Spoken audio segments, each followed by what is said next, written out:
Hello! Ako po si Buboy and welcome to Kwentong Kotse Mo ng ValuePlus Auto Service. This is the program where we share information or we talk about all information about maintaining your car.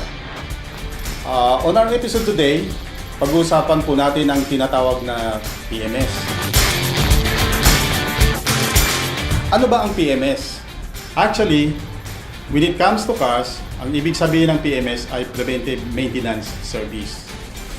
Ito ay programa na naka-schedule para sa inyong auto or kotse para sumailalim sa tama at masusing pag-i-inspeksyon ng mga parte ng iyong sasakyan na nakapaloob naman sa PMS checklist.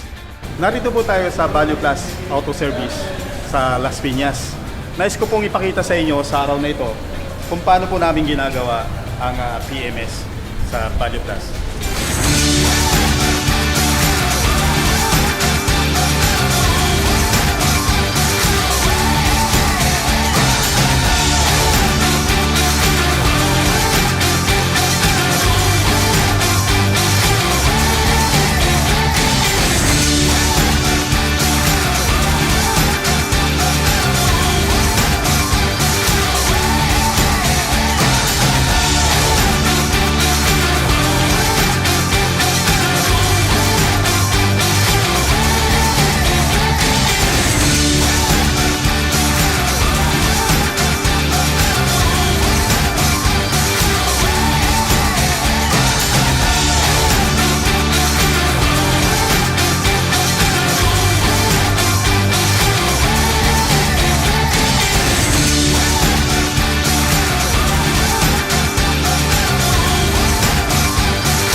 Sa matatagal na nating kliyente dito sa ValuePlus,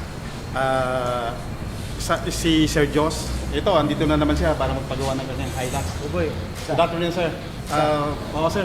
May kwento mo nga sa amin, sir, kung kailan ka nagsimulang magpagawa dito. Actually, yung nagsimula itong ValuePlus noong 2013, sinubukan ko na nga dito dahil during that time, malapit na matapos yung warranty ng sasakyan ko.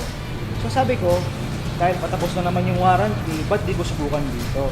Okay. So, dinala ko doon, nagawa siya ng maayos, satisfied ako sa ginawang trabaho noon. And ever since then, Dito ka na talaga, sir. sa ValuePlus talaga ako nagpapagawa. Buti nga, sir, eksaktong-eksakto itong, kasi nasa episode kami yung first episode namin ng Kwentong Kotse Mo. Tama-tama, andito ka para magpagawa. So, nadamay na kita sa aming interview. Di alam mo naman, ito kasi yung brand na to, naniniwala kasi talaga ako sa brand na to. Kasi nga, maganda yung service, diba? Very fair yung pricing, tsaka very transparent.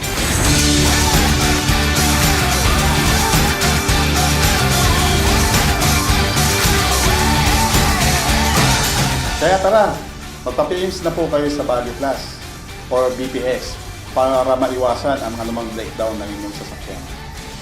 Muli, si Buboy po ang Technical Manager ng ValuePlus. At kita-kita po tayo sa susunod na episode ng Kwentong Kotse Mo ng ValuePlus Auto Service.